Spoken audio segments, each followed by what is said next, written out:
नाज़रीन, मैं मोहम्मद जावेद और आज की अपडेट के साथ मैं मोहम्मद जावेद और सुभान सिद्दीकी आपके दरमियान।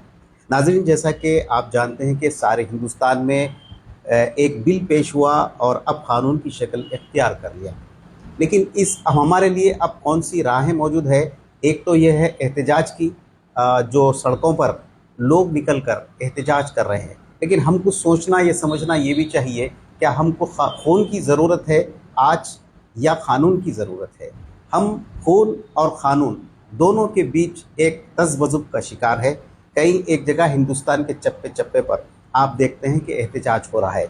और इस सिलसिले में एक खुश आइन बात यह है कि अपोजिशन का जो रोल रहा है, ज़रा बेहतरीन रोल रहा है, उम्दा रोल रहा है।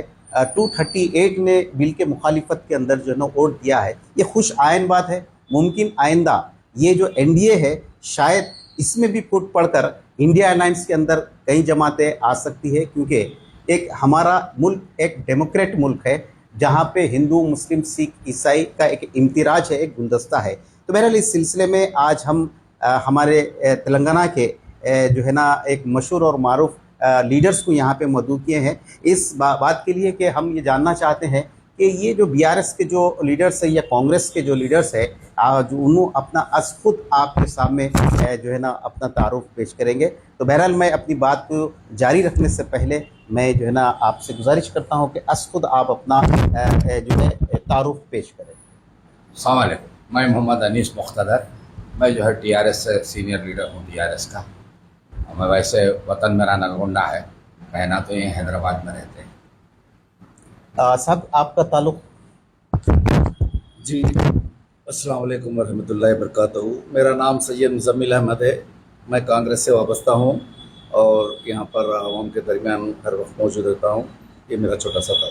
सबसे पहले मैं यूनुस साहब आपसे एक सवाल है कि चूँकि आप एक बीआरएस के जो है अक़लियती नुमाइंदे की हैसियत से जो है ना आपको जाना पहचाना जाता है। तेलंगाना में मुल्क की जो है सेकुलर ज़हन रखने वाली कई एक सियासी जमातों ने जो है तरमीमी बिल के ताल्लुक से जो है वहाँ पे ऐवान बाला यानी राज्यसभा में वोट किया है बिल की मुखालिफत में, जिसमें जो है बीआरएस भी मुखालिफत में वोट दिया है। ये खुशाइन बात है मुसलमानों के लिए। मेरा सवाल ये है कि बीआरएस का एक जो सेकुलर जो किरदार है, जब वो तो राज्यसभा में जो है ना अपना उसका वो परिचय दिए उन्होंने, लेकिन फिर बावजूद इसके तेलंगाना के जो अवाम है अभी तक उनके पास में जो है उसकी जो शबिया है, जो किरदार है, सेकुलर किरदार है बीआरएस का, मशकूक क्यों है? लोग अभी तक क्यों नहीं भूल रहे हैं इनको? क्या मस्जिदें पीछा कर रही है बीआरएस का?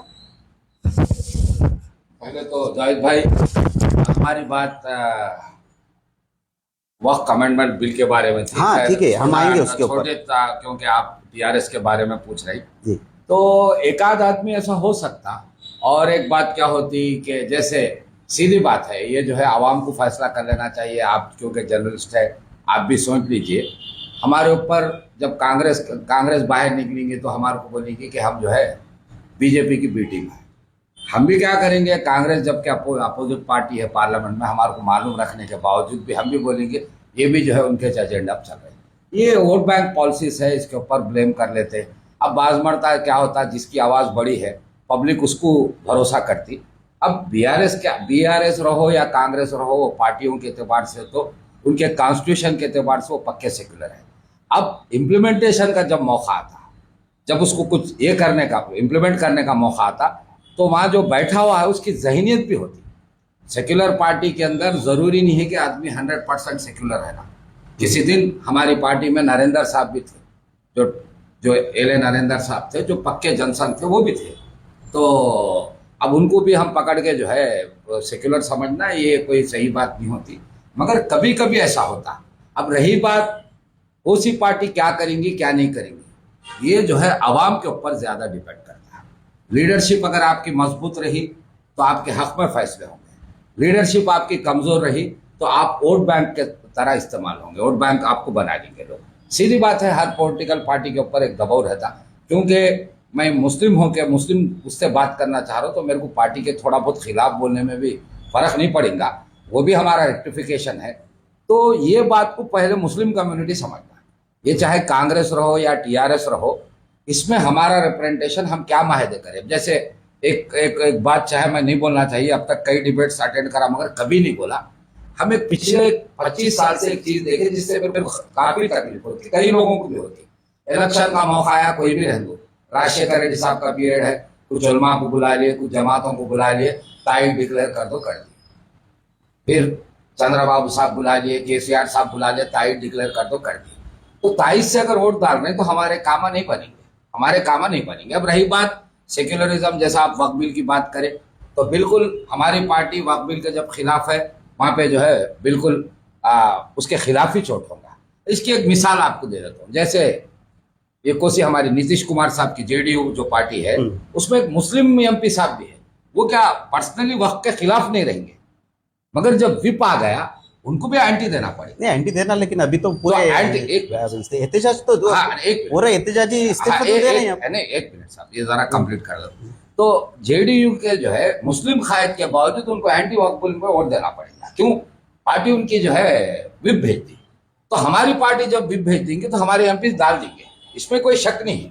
अब इसमें कुछ शक नहीं है। अब यहाँ समझने की बात वक्फ के क्या है बोले तो बीजेपी आपको नाम वक्फ रखो, नाम 370 रखो, नाम एनआरसी रखो, नाम बीफ रखो, नाम गाय रखो, आपके साथ एक पोलराइज करके आपको कल्चरली, इकोनॉमिकली, फाइनेंशियली, पॉलिटिकली आपको दफन करना चाहिए। ये बात मुस्लिम कम्युनिटी समझना और सेक्युलर पार्टी से इस बात के माहिर। ठीक है साहब, दूसरा मेरा आपसे सवाल ये है कि बात बहुत लंबी हो जाएगी डिबेट, इसलिए मैं सीधा सवाल पे आता हूँ कि मुख्तलिफ सियासी पार्टियां जो है अपना अपना एहतजाजी मुजाहरों का प्रोग्राम्स बना रही। तो मैं आपसे सवाल है कि बीआर इस मामले में क्या तैयारी करे? आप लोग जो कैडर है, आप मुस्लिम कायदीन है, आप लोग अक़लियती कायदीन है, तो आप लोगों के लिए जो है सरबराह है बीआरएस की तरफ से कोई इशारे मिल रहे हैं कि भाई आप भी शामिल हो जाइए एहतजाज के लिए?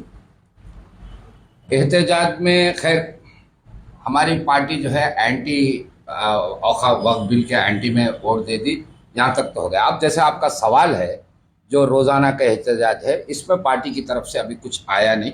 अब रही बात यहाँ और एक बात सुनने की है, बीजेपी के कई बिल्स को जो है हम लोग एंटी है, जैसे वक्फ बिल एंटी है वैसी कई बिल्स को एंटी है। क्या आप लोग तलाक में तो आप लोग तायद करें, आपकी पार्टी तो तायद करेगी, कहाँ से? तो कई बिल्स, वो तो मैं मुस्लिम इश्यूज पे नहीं बात करूँ, कई बिल्स पे हम एंटी है। रोजाना जिस पे एंटी है वो सुबह में हम एहतजाज करना ऐसा नहीं होता। जैसे आज स्टेट की बात ले लीजिए, स्टेट के बजट पे हम एंटी है तो सुबह में उठ के उसके ऊपर ये नहीं कर सकते। तो पार्टी की तरफ से ऐसा कुछ खास ये नहीं होता। पार्टी जो है बिल्कुल पार्लियामेंट में बिल्कुल एहतजाज करेंगी। अब इसके बाद अगर कुछ मुस्लिम कम्युनिटी आगे आ रही तो पार्टी जरूर साथ देंगी, मगर पार्टी की तरफ से रोजाना रास्ते रोको, पार्टी नहीं रोजाना नहीं। ये देखिए, एक एहतजाज का एक तरीक़ेकार होता, तो उसके लिए मैं रोजाना की बात नहीं करता। तो हर पार्टी अपने अपने तौर पे काम करे। और एक तो बीआरएस क्या कर रही है अब तक? हाँ, बीआरएस तो अभी कुछ तय नहीं करी, मगर और एक बात क्या है वो तो एक पार्लियामेंट में जब कानून पास हो गया, अगर आप कोर्ट को भी जाएंगे, कुछ लोग क्या करें सुप्रीम कोर्ट जाना पड़ रहा है, कोर्ट को भी जाएंगे तो पार्लियामेंट बिल के अगेंस्ट नहीं रहेगा, कानून उसके तहत में होगा मगर उसके अगेंस्ट नहीं होगा। अब बिल से फिर बिल बनना पड़ता, मगर बिल को जो है कोर्ट में चैलेंज करने से या एक, अब उसके लिए आपको कंटिन्यू एहतजाज, गवर्नमेंट झुकने तक एहतजाज करना पड़ता। और आप भी पिछले में देखे कई और इश्यूज है, वो तो मैं मुस्लिम इश्यूज ही नहीं, कई और इश्यूज है जो इश्यूज पे गवर्नमेंट को झुकना पड़ा। जैसे मसलन थोड़ी देर के लिए किसानों का है ना, किसानों का वापस लिए बिल, वैसा तो आप उतना एहतजाज करना पड़ता, करे तो आपकी भी बिल ये नहीं, हमको तो एहतजाज तो जारी रहेगा। आप जैसा बीआरएस को पूछ रहे कि बीआरएस शहर में तेलंगाना में क्या एहतजाज करें, तो हमारे साथ कांग्रेस के भी एक सीनियर लीडर मौजूद है, तो उनसे भी वही सवाल करेंगे कि वहाँ तो पार्लियामेंट में तो बिल की मुखालिफत में कांग्रेस पार्टी पूरी ठहरी रही, लेकिन तेलंगाना की हुकूमत जहाँ पे इसकी असेंबली है, जहाँ पे उनकी हुकूमत है, वहाँ पे कोई रेजोल्यूशन पास नहीं हुआ है और ना यहाँ पे एहतजाज का कोई प्रोग्राम बनाया है। तो आप आपसे सवाल वही कर रहे हैं कि क्या हो कांग्रेस हुकूमत की क्या हिकमत है? मैं सबसे पहले और हमारे सुभान भाई का शुक्रिया अदा करता हूँ मुझे से नाचीज़ को यहाँ पर मौका दिए। ये वक्फ बिल जो अमेंडमेंट बिल जो पास हुआ है उसका कांग्रेस भरपूर मुखालिफत करती है, क्योंकि नेशनल लेवल पर भी जो एहतजाज चल रहे हैं आप तमाम लोग देख रहे हैं, और पार्टी की तरफ से भी यहाँ पर असम्बली में भी ख़रारात पेश करना चाहिए। मैं रेवंत रेड्डी साहब से भी गुजारिश करता हूँ, यहाँ के मुस्लिम कायदीन और भी है जो अपना हुकूमत पर दबाव बना रखे, क्योंकि ये बिल यहाँ आपसे जो करारदाद पेश करके, क्योंकि यहाँ पर कांग्रेस की हुकूमत है, एक सेकुलर हुकूमत है, हमारे रेवंत रेड्डी साहब भी सेकुलर हैं, शब्बीर अली साहब हैं, और हमारे बहुत से और भी कायदीन हैं, फ़हीम कुरैशी साहब, ये लोग से ख्वाहिश करता हूँ कि अपना दबाव बनाए रखें। हम आपके साथ रहेंगे और एहतजाज में जहाँ पर पुरअमन तरीके से एहतजाज करेंगे हम कांग्रेस के तरफ से जारी रखेंगे। जावेद भाई ने बोला खून की भी ज़रूरत पड़ी तो खून भी बहाएंगे और हो सका कानून की लड़ाई भी लड़ेंगे। जैसा हमारे भाई ने बोले बीआरएस के हमारे अनीस भाई ने कि इसमें तरमीम हो सकती, लेकिन तरमीम के लिए भी दबाव करेंगे। उसमें बहुत से नुक्स ऐसे हैं जो अमेंडमेंट बिल में जो हमने पढ़ा है, हमारे में इसमें आया कि बहुत सी चीज़ें हैं जो हम उसको ऊपर दबाव डाल के पेश कर सकते। मैं तमाम आवाम से ख्वाहिश करता हूँ कि जो सेकुलर पार्टियाँ रह का दावा करे, चंद्रबाबू नायडू, नीतीश कुमार, चिराग पासवान, मांझी, ये लोगों को अच्छा सबक सिखाएं। अभी अल्लाह करीम बिहार में इलेक्शन होने जा रहा है। मैं तमाम मुस्लिम कायदे से ख्वाहिश करता हूँ कि कल भी एक 7-8 MLAs ने रिज़ाइन किया है, उस सिलसिले को जारी रखें, हुकूमत को दबाव रखें कि ये कुछ ईजी काम है जो हमारे को खिलौने दे के भुसलाया गया नीतीश कुमार ने, चंद्रबाबू ने, उनकी बातों में नेक्स्ट इलेक्शन में मत आइए, क्योंकि ये सब लोग एक ही थाली के बैगन हैं। सब मैं जानता हूँ कि आपको बोलेंगे एक हम नहीं है भाई, उसमें वो चेंज करेंगे, ये करेंगे, बिल्कुल मत मानिए। ये लोग गिरगुट की तरह रंग बदलते हैं। मैं तमाम मुस्लिम लोगों से, माइनॉरिटी से अपील करता हूँ कि अमेंडमेंट बिल का जो भी एहतजाज किया जाएगा कांग्रेस भरपूर तायद करेगी और हर जुम्मा में अपना एहतजाज दर्ज कराइए। हमारे इलाक़ों में मैं अपनी क़यादत में लोगों से अपील करता हूँ, जुम्मा हो जो भी मौके आएंगे मैं भरपूर इस बिल के लिए वो करूँगा। आने दिलावर पार्टी से भी जो थोड़े से प्रोग्राम्स आने वाले हैं उसमें मैं मेरे अपने हामियों के साथ शिरकत करके उसको काम में। आपसे एक सवाल, उसके बाद में सुभान सिद्दीकी साहब आपसे मुखातिब जी, करेंगे। बिल्कुल। मेरा एक सवाल ये आपसे ये है कि जो अमेंडमेंट बिल्स है तो और ये जो माइनॉरिटीज है, ये माइनॉरिटीज के लिए बिल्कुल जो है मुस्लिम माइनॉरिटी के लिए मुखालिफ है ये बिल आया औक़ाफ़ के ताल्लुक से, लेकिन ये बादशाह का खदशात का इजहार किया जा रहा है कि और दूसरे जो माइनॉरिटीज है जैसा क्रिश्चियन है और सिख भाई है और दूसरे दलित्स जो है, इनके खिलाफ भी कोई बिल आ सकता है। तो ये एहतजाज के अंदर क्या आप उनसे अपील करना चाहेंगे कि जो है हिंदू लोग भी और जो सेकुलर जहन रखने वाले हिंदू भाई है और जो है हमारे क्रिश्चियन जो जिम्मेदार लोग हैं इस एहतजाज में शामिल होने के लिए आपका क्या है? जावेद भाई, पहले एक 2 मिनट के लिए आपके सब्जेक्ट से हट के फिर आपके सब्जेक्ट पे आता हूँ। बड़ा अच्छा सवाल करें आप। और दूसरी बात, आपके से सीनियर जर्नलिस्टों को भी आप एक बात यहाँ समझने का है, मतलब आप हो या हम हो, एक बड़े अफसोसनाक एक बात हम समझने का है। बीजेपी की पहले गहरी पॉलिसी है, इतनी गहरी पॉलिसी, तो ऐसी गहरी पॉलिसी आपके वैसे लोग, मेरे वैसे लोग भी क्या हो रहा है, जो एक पॉलिसी बना रहा है उसमें बिजी हो जा रहे हैं, एक छेड़खानी कर रहा बिजी हो। उससे पहले 2 मिनट के लिए मैं सब्जेक्ट बदल के फिर सब्जेक्ट पे आता हूँ।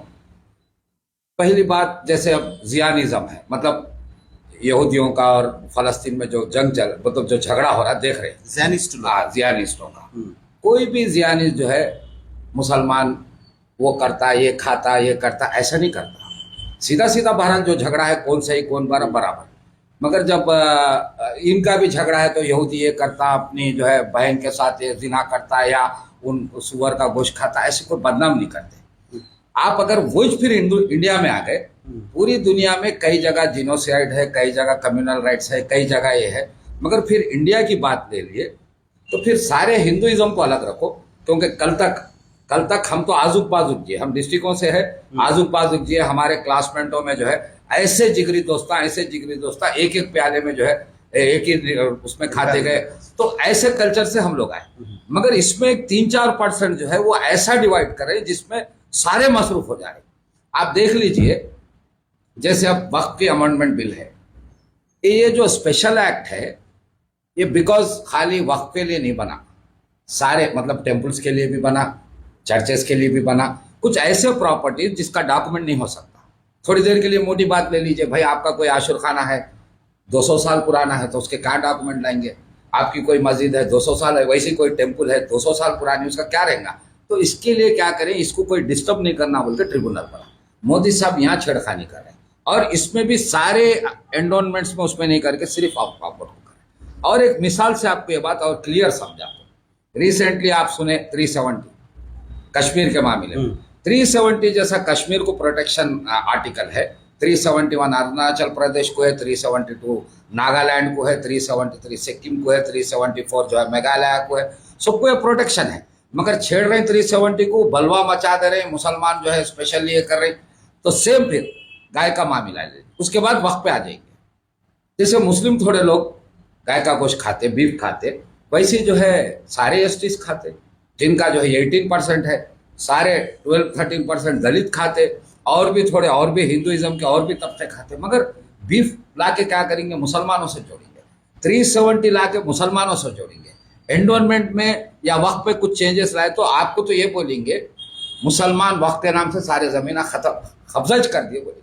तो इस बात को समझना है, यहाँ पे समझना क्या है, वो तो बीजेपी की जो गहरी पॉलिसी है, साफरान हिंदुइज्म की जो पॉलिसी है, ये पॉलिसी में एक आम हिंदू से आपको पोलराइज कर देना चाह रहे, उससे दूर कर देना चाह रहे, आपको कल्चरली फाइनेंशियली डैमेज करना चाह रहे, इसके तहत ये सब हो रहा। अब रही बात वक्त पे आ जाएंगे हम, आपका सवाल जो है, फिर से एक मरतबा आपका सवाल सब। मेरा सवाल ये है कि अब ये जो अमेंडमेंट बिल के ताल्लुक से मुसलमान लोग जो एहतजाज कर रहे हैं, इसके अंदर क्रिश्चियनों को शामिल करने की जरूरत बिल्कुल करना चाहिए। तो ऐसी बात है सब, ऐसी बात है सब। पहले तो क्रिश्चियंस के लिए भी स्पेशल एक्ट है, हिंदूज के लिए भी स्पेशल एक्ट है, उनकी मंदिरों के लिए भी है। यहाँ सिर्फ छेड़खानी करना, जैसा मैं 370 कश्मीर के लिए, 71 नागालैंड के लिए, उनके खिलाफ भी आ सकता, आ सकता, आरएसएस का एजेंडा आ सकता। क्रिश्चियनों के खिलाफ भी आने वाला। पहली बात, क्रिश्चियन के खिलाफ आता, मुसलमान ये नहीं, ये थोड़ा स्पेशल एक्ट है। एक मिनट साहब, ये थोड़ा स्पेशल एक्ट है, इसमें फूट डालना चाह रहे जो मुनाफिक है भी, तो क्या उलमा क्या कर रहे हैं, इस वक्त क्या करना चाहिए, नॉट ओनली क्रिश्चियन, ऐसे कई इवन हिंदूज भी आएंगे, क्यों नहीं आएंगे, बिल्कुल आएंगे। अब रही बात जिसका दर्द है वो सामने चलना, साथ में सब आएंगे। अब इसको क्या करना, फिर एक मिसाल, जैसे आप बात करते खुद बोले किसानों की बिल वापस हुई, अच्छी आप याद दिलाए, किसान जो है कंटिन्यूस एहतजाज करें, साथ साथ में कई रिजर्वेशन के लिए कई लोग लड़े। आपको भी याद रहता 2008 में Gujjar reservation, Meena reservation, Gujjar reservation आया, सीधे हर औरत रोड पे आ गई, हर बच्चा रोड पे आ गया, हर कम्युनिटी के पूरे लोग आ गए। कई लोगों को कॉन्स्टिट्यूशन नहीं मालूम है, फैसला साहब जो बोले हम वही करने वाले हैं। 7 दिन के अंदर उनका रिजर्वेशन की बिल पास हो गया। पूरी दुनिया का एक ही बिल है जो 7 दिन में पास हो गया, इस वास्ते के 7 दिन में पूरा गुजरात रोक दिए थे, हरियाणा पूरा रोक दिए थे। तो जब तक आप ये नहीं करेंगे, औकाफ बिल ही नहीं, आपको रोजाना एक छेड़खानी होंगी। रोजाना क्या होंगे, कभी औकाफ के नाम से, कभी एनआरसी के नाम से, कभी गाय गोश्त के नाम से, बहरहाल खेल खेला जाएगा। आपको जो है, आपको पोलराइज किया जाएगा, आपको और तरीके से डिवाइड किया जाएगा। बस जब तक आप ये नहीं समझे तो यहाँ पे मुश्किल कर देंगे। सब आपका सवाल, मेरा सवाल अनीस साहब से है कि जैसा हुकूमत के बाज़ कारिंदे हैं जो आवाम में जाकर ये कह रहे हैं कि हुकूमत एक पोर्टल बनाएगी, जो पुरानी जायदादें हैं, जैसा आप अभी बोले कि 400 साल 200 साल, तो उन पुरानी जायदादों जिसके कागजात नहीं है तो वो उस पोर्टल में जाके रजिस्ट्रेशन करवा सकते, और उसके लिए कुछ टाइम मुकर्रर किया जाएगा ताकि आप अपनी जायदाद को उसमें रजिस्टर कराइए और वो वक्त के अंदर हमेशा के लिए दर्ज हो जाएगी। देखिए साहब, थोड़ी बातें क्या होती है, कानून जो है, पहले तो कानून मेरे खिलाफ रहो, कानून मेरे को पसंद आओ, उस पर तो मेरे को चलना पड़ता है। अब जो बिल्कुल मेरे को नुकसान कर देगा, मेरे वजूद को बर्बाद करेगा, इस पर मैं जरूर एहतजाज करूंगा। यहाँ पे एक बात पहले समझने की है साहब, मोदी साहब जो भी काम करे, जैसे एनआरसी की बात ले लो, एनआरसी भी तो रुका है ना, एनआरसी की बात, वो तो पार्लियामेंट में पास नहीं हो सकता बोल के रुक के है। अब फिर पास हो गया, सॉरी, राज्यसभा में नहीं हो सकता बोल के रुक के है। खैर, उसके ऊपर बाद में बात करेंगे सब। तो एनआरसी की कोर्ट में रुका हो, तो एनआरसी की बात है तो नहीं, राज्यसभा में पास नहीं हुआ ना, तो एनआरसी की बात ले लो। तो ये सब क्या है बोले तो आपके साथ छेड़खानी है, इसमें ये भी एक है। अब ये करके क्या बोलो, भाई आप जाके रजिस्टर करो, ऐसा करो ना, पहले बिल पास करने से पहले भाई मुसलमानों का क्लेम, जैसा मिसाल के वास्ते एपी तेलंगाना, मुत्तहिद एपी तेलंगाना का मेरे पास डाटा था, जिसमें 6 लाख एकड़ की प्रॉपर्टी, एग्रीकल्चर लैंड की बात है। तो फिर कमर्शियल लैंड्स की बात अगर करें तो 17,000 स्ट्रक्चर्स है। थोड़ी देर के लिए इसमें कितने चलेगा, कितने बच के, पहले उसको प्रोटेक्ट करो। प्रोटेक्ट करने का तरीका, अगर मोदी साहब की नीयत अच्छी है, पहले इसको प्रोटेक्ट करवा करके क्या करो, फिर इसका रजिस्ट्रेशन की जरूरत नहीं, आप ही क्या करो, ये डिक्लेयर कर दिए, उसके बाद आप कुछ 10 साल हुकूमत करे, उनकी नीयत जो है ना वाज़ेह है मुस्लिम कम्युनिटी के ताल्लुक से, उनकी क्या नीयत है। ये वाकई भी आप जो बोले इतनी काम की बात, जावेद भाई, वो क्या नाम माइनॉरिटी मिनिस्टर रिजिजू साहब पार्लियामेंट में बोले, क्या बोल रहे हैं, हम मुसलमानों के फलाह के लिए, मतलब मुसलमानों की अच्छाई के लिए काम तरक्की कर के रहे हैं। लिए जो आदमी जो है 20% मुसलमानों को एक सीट नहीं दे सकता, एक जगह बर्दाश्त नहीं कर सकता, ना तो कोई ईडब्ल्यूएस रिजर्वेशन ला सकता मगर माइनॉरिटी रिजर्वेशन नहीं ला सकता, ऐसा आदमी क्या बोल रहा बोले तो आपकी बदमाशी को हम उसके लिए फायदे के लिए बोल रहा। तो इस वक्त हम अब जब खुला समझ में आ रहा, अब इस पे डिबेट क्या, अब हम डिबेट में क्या बोलना है, सारे उठो, मैं भी उठता हूँ, आप भी उठो, सब उठो बोलने का, सब सीधी बात है, और क्या है इसमें। बिल्कुल हमारे बिल्कुल। कांग्रेस साइड से भी कोई सवाल कीजिए आप। नहीं, कांग्रेस ये का मामला BRS के ऐसा लीडर है साहब तो भी बोल रहे हैं, कांग्रेस नहीं, खामोश है, क्यों? कांग्रेस का अपोजिशन मामला वाले हैं साहब। हुकूमत तो कांग्रेस की है। अपोजिशन वाले हैं। कांग्रेस नहीं, कांग्रेस का मामला ऐसा है, कांग्रेस तो सफे अव्वल पे है इस बिल की मुखालिफत में, और एक सेकुलर छवि भी कांग्रेस रखती है। लेकिन बाज़ गोशों से ये सवाल उठ रहे हैं कि इस तमाम बहस जो पार्लियामेंट में हुई है, जिसके अंदर सोनिया गांधी और हमारे प्रियंका गांधी, राहुल गांधी साहब कोई तकरीर नहीं करे, कोई डिबेट में हिस्सा नहीं लिए, तो इसकी वजह क्या है? लोगों में बहुत तशवीश का इजहार हो रहा है। जी बिल्कुल सही है, आपकी बात दुरुस्त है। मैं भी नोट किया हूँ, क्योंकि इस ताल्लुक से बयान देना चाहिए था सोनिया गांधी मोहतरमा और राहुल गांधी हो गए, प्रियंका गांधी, क्योंकि एक बहुत बड़ा इशू है वक्फ बोर्ड का जो अमेंडमेंट बिल के ताल्लुक से पार्लियामेंट में पेश किए, क्योंकि उन लोगों की आवाज़ दुनिया देखती है, दुनिया सोचती है, सेकुलर कायदीन है ये हमारे इंडिया के लेवल पे, नेशनल लेवल पे। मैं चाह रहा हूँ कि आपका बेहतरीन सवाल है, मैं भी नोट किया हूँ। मैं अपने पार्टी की तरफ से या लोगों की तरफ से ये एक छोटा सा अपना जो डिबेट चल रहा है, पैगाम आगे तक जाएगा, लेकिन ये आवाम में भी एक तासुर जा रहा है कि ये सही बात है। आपको मैं भी नोट किया, पेपर्स में भी मैंने पढ़ा है। और मैं मोदी से ये सवाल करना चाहता हूँ, मोदी को एकदम मुसलमानों से ये मोहब्बत क्यों आई कि वक्फ की ये जायदादों को छेड़ने की? क्या है उसकी नीयत? पता चलता जब हमारा इंडिया आज़ाद होने के बाद से कोई चीज़ों में अल्लाह के दी हुई चीज़, वक्फ माने अल्लाह की दी हुई चीज़ें हैं जो वक्फ कर दिए अल्लाह के लिए, अल्लाह के। तो आप जब आप देने के बाद आप उसके उसमें मुदाखलत कर रहे हैं, तो मैं ये भी चाहता हूँ कि आज जो वक्फ की जायदादें हैं पूरे इंडिया में, हकीकत में उसका सर्वे करके पूरे मुसलमानों तक उसका फ़ायदा पहुँचाए तो एक भी मुसलमान गरीब नहीं रहता। लेकिन बात सियासतदान है, मैं नहीं बोलना चाहूँगा, लेकिन सियासतदान है आज वो अपने वो जायदादों पे काबिज है। ये मुझे दिल को तकलीफ़ हो रही, लेकिन मैं इस बिल का बिल्कुल मुखालिफत में बयान देता हूँ। और आने वाले दिनों में भी जब तमाम एहतजाज होंगे, मैं तमाम हर नौजवान से, बच्चों से, बूढ़ों से मैं अपना एहतजाज दर्ज कराएं, काली पट्टियाँ अपने बांधे, या आप अपने खामोश एहतजाज करें। वो ऐसा चीज़ जरूरत पड़ी जावेद भाई ने एक बात थोड़ा इंटरफेयर करो साहब। पहले जो सवाल सोनिया गांधी क्या कर रहे हैं, राहुल गांधी क्या कर रहे हैं, प्रियंका गांधी क्या कर रहे हैं, या एक मिनट मेरे को एक बात आपको बताना है, क्योंकि ऐसा भी पार्टियों के बारे में अगर बोले तो बैठे बिल्कुल बोल ले सकते वो पॉलिटिकल डिबेट में, मगर एक ऐसा इशू जो पर्टिकुलरली मुसलमानों को अलग अलग बिलों के नाम से ये कर रहे हैं। पहली बात, यहाँ पे दो लोग जिम्मेदार हैं, दो लोग जिम्मेदार। आज बीजेपी दिख रही तो हम बीजेपी को लगा दे रहे हैं, पिछले में सारे सेक्युलर पार्टियां जिम्मेदार हैं। थोड़ी देर के लिए आज की जो औकाफ है, मैं ईमानदारी से बोल रहा हूँ, कांग्रेस का अगर 30 साल रूल करी तो कभी जो है इसको हदबंदी कर देंगे, इसको प्रोटेक्ट कर देंगे, कभी नहीं सोची। टीआरएस नहीं सोची, ईमानदारी से बोलो सब। तेलुगुदेशम यहाँ कोई बीजेपी नहीं थी, सोची बोले तो नहीं सोची, पूरे इंडिया का ये हाल है। अब रही बात, आज बीजेपी दिख रही तो हम भी खुल के बोल रहे, उन क्या कर रहा बोल के हम बोल रहे। अब सबसे बड़ा जिम्मेदार कौन है? सबसे बड़ा जिम्मेदार हम लोग हैं, मुस्लिम कम्युनिटी। बिल्कुल सही बात, मुस्लिम कम्युनिटी है। आज बीजेपी दिख रही तो कम से कम हमारे दिल की भड़ास उतारने का तो मौका मिला, मगर बीजेपी नहीं दिखे तक हम मुस्लिम कम्युनिटी जाके भाई ये औकाफ जमीन है, इसको पहले हदबंदी करो, इसको ये करो। इसका इनकम कहाँ जा रहा? पिछले 60-70 साल में औकाफ को जो है कोई प्रॉपर्टी कुछ ना कुछ दे रही, कम दे रही, बढ़ के दे रही, वो बहस बराबर सब बाद में क्यों हमारे पास एक छोटी प्रॉपर्टी है, उसको जो है सबलीज है, जो गवर्नमेंट को औकाफ को बनते वो लोग 6000 बनते, सब फिर वो लोग लीज जो कर लिए वो 20-22 हजार कुछ दे ले रहे। खैर वो बात की बात।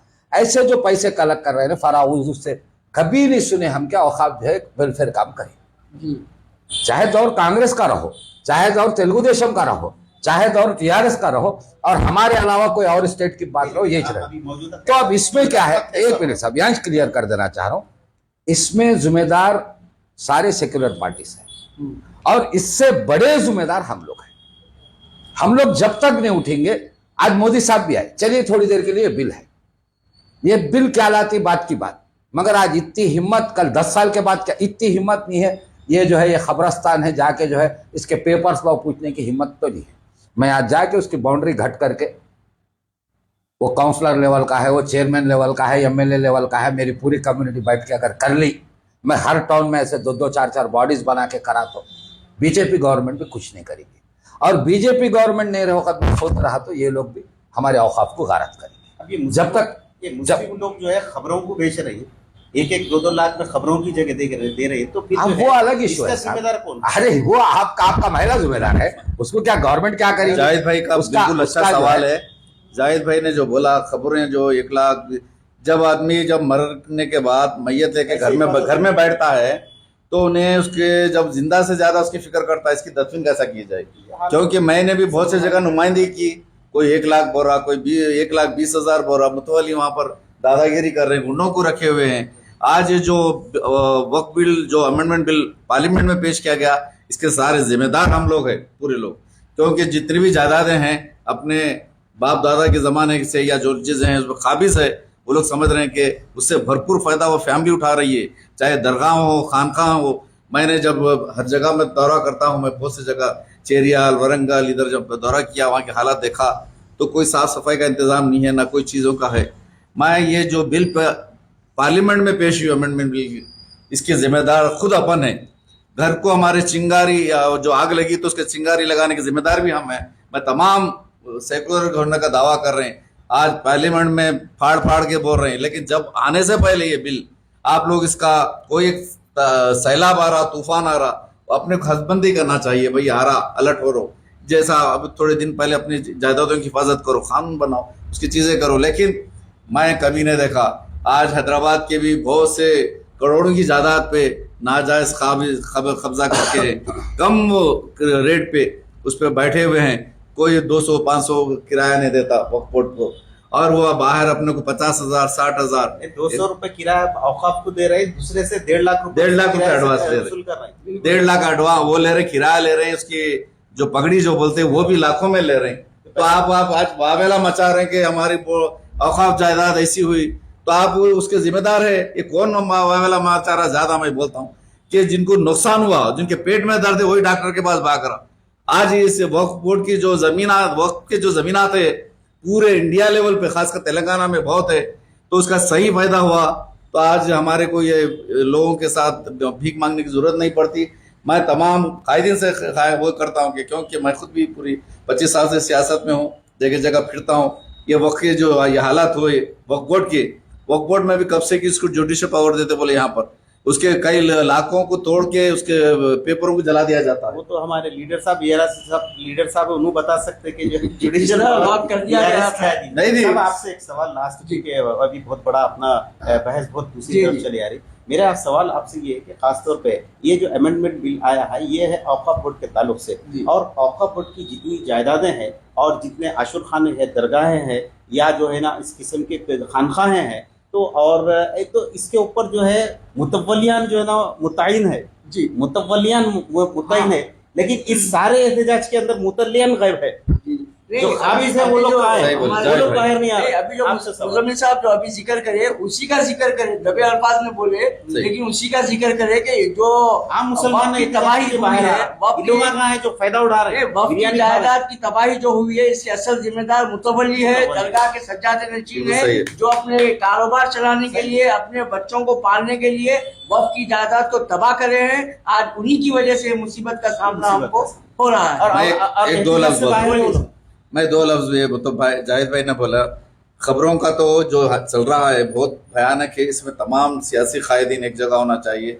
जब वो मर के परेशान हाल होता, जब उन्हें बीमारी से मरता अस्पताल में लेके आने के बाद, जब उसको दफन के लेके जाएंगे 1,20,000, 10,000 2 गज जमीन के लिए खासकर, तो इंडिया में जब हमारे हैदराबाद में खासकर ये चीजें चल रही है, मैं हुकूमत तक भी ला रहा हूँ। हमारे अपोजिशन लीडर है हमारे अकबर साहब को भी चलाता हूँ, बिल उठाएं, इस पर एक कानून पेश करें, एक्शन लेना चाहिए। हालांकि वक्फ बोर्ड के चेयरमैन साहब की तरफ से कई बार ऐलान हुआ है कि अगर कोई वक्फ की खबरस्तान में अगर कोई पैसे मांगता है तो आप उसकी कंप्लेंट वक्त में करिए, फौरी कार्रवाई होगी। लेकिन कई बार कई कंप्लेंट होते हैं लेकिन कोई कार्रवाई होती भी नजर वो नहीं। कागजी कार्रवाई है सिर्फ, मगर उस पर कानून का वो नाफिज अमल में लाना चाहिए, क्योंकि कागज से नहीं होता। वक्फ बोर्ड में कई जनों को बेवाओं के पेंशन वगैरह देते, बल्कि है दफन होने के टाइम 10,000 20,000 रहते, और जब उन्हें मर के उसकी दफन में होगी 40 दिन भी होगा तो उसके तक पैसे नहीं पहुंचेंगे। इसके हमारी ये डिबेट के अख्तामी मराहल में आप जो है अख्ताम फरमाइए। उससे पहले एक सवाल अनीस साहब जी, आपसे जी, आखिरी, तमिलनाडु की असेंबली के अंदर जो है एक बिल पेश करते हुए ये जो कानून है इसको हमारे पास जो है ना लागू नहीं करेंगे, बल्कि ऐसा बिल पेश करे जो कामयाब हुआ, तो आप क्या बोलते हैं? क्योंकि आप बिहार से आपका ताल्लुक है, कांग्रेस के लीडर भी आप बाजू बैठे हुए हैं, आप रेवंत रेड्डी गवर्नमेंट से क्या करें कि ये असेंबली के अंदर तो ऐसा बिल पेश करे, ये अमेंडमेंट चूंकि कानून तो बन गया तो ये इसका अमल यहाँ पे नहीं होगा, उसके लिए आप क्या करना चाहें जैसा तमिलनाडु की तर्ज पर स्टालिन ने किया? ऐसा है सब, मुख्तसर अल्फाज? हाँ ऐसा है। पहले तो लीगल एक्सपर्ट इसके ऊपर सही बोल सकते। पार्लियामेंट का जो एक्ट है वो पूरे हिंदुस्तान के लिए है, अलबत्ता थोड़ी जगह स्पेशल प्रोविजंस जहाँ है वहाँ अपना स्टेट गवर्नमेंट काम कर सकती, उसके टक्कर में कोई कुछ कर ले सकता, मगर कानून जो बनेगा वो पार्लियामेंट एक्ट से बनेगा, मिसाल के इससे हटके नहीं बनेगा। तौर एक मिनट साहब, इसको करता हूँ। तमिलनाडु में उन्हें प्रोटेक्शन दे देना, उतना करना पहले तो अच्छी बात है, और हम तेलंगाना एपी में बिल्कुल मांगना चाहिए इसमें तो, क्योंकि नए मामू से नक्का मामू कम से कम तो होगा, मगर बात पार्लियामेंट में इसको वापस लो, ये डिमांड जब तक नहीं रहेगा आपकी वक्त नहीं बचेगी। जैसे आपके वक्त नहीं आपके सवाल करें अभी तमिलनाडु का, तो उसका जवाब होम मिनिस्टर हमारे इंडिया के पार्लियामेंट में दे दिए हैं कि उन्होंने कहा कि कोई कह रहा है कि मैं इस कानून को नहीं मानूंगा, तो ऐसा कैसा नहीं मानते, ये हुकूमत का कानून है, इसको मानना पड़ेगा बोल के सख्त अल्फाज तो में वैसे भी कहा है। पार्लियामेंट का कानून पूरे हिंदुस्तान के लिए हिंदुस्तान रहता के है। लिए। छोटी मोटी मिसाल के लिए बताता हूँ भाई, थोड़ी देर ऐसा मोटी मिसाल के लिए, इससे कोई रिलेटेड नहीं। सुप्रीम कोर्ट जो चलेगा स्टेट से नहीं चलेगा, पार्लियामेंट से चलेगा। थोड़ी देर के लिए चलो इन्होंने कुछ दबाव डाले, ऐसा सोचेंगे अपन, ऐसा इमेजिन करेंगे इनका कानून इनके स्टेट तक चलता, चलो ऐसे समझेंगे इनकी जुडिशरी में भी चलता, इनका हाई कोर्ट जो है मान लिया, तो फिर सुप्रीम कोर्ट में चैलेंज हो तो ये कानून वो कानून अलग नहीं हो गया। तो वो बात बज़ाहिर अच्छी है, कम से कम एक ये है, एक मैसेज है भाई गवर्नमेंट बिल्कुल ही ऐसा कर रही, आज तक कभी नहीं हुआ है कि स्टेट को उठना पड़ा, ये अच्छा मैसेज है, हम भी करना चाहिए, मगर जब तक विड्रा करो एहतजाज नहीं करेंगे और करा के नहीं रहेंगे जब तक ये नहीं होने वाला है। नाज़रीन, आज का एक अहम डिबेट कांग्रेस और बीआरएस के कद्दावर नेताओं के बीच में हमने एक आज की अपडेट में चलाया था। जो वक्फ अमेंडमेंट बिल जो पास हुआ है हिंदुस्तान में, उसी के सिलसिले में ये डिबेट था, और आप दोनों ने बेबाकी के साथ हमारे सवालात के जवाब दिए हैं। तो आवाम से हम गुजारिश करते हैं कि आपके जो सवालात हैं कमेंट के जरिए आप हमें भेज सकते हैं। इंशाल्लाह फिर किसी मौके पर एक अहम मौजू के साथ आप दोनों को हम जहमत देंगे। इंशाल्लाह अगले प्रोग्राम में एक नए शख्सियत के साथ आपके सामने रूबरू होंगे। जब तक के लिए मुझे और मेरे साथी मोहम्मद जावेद साहब को दीजिए इजाज़त। अस्सलाम वालेकुम व रहमतुल्लाहि व बरकातहू। अस्सलाम वालेकुम।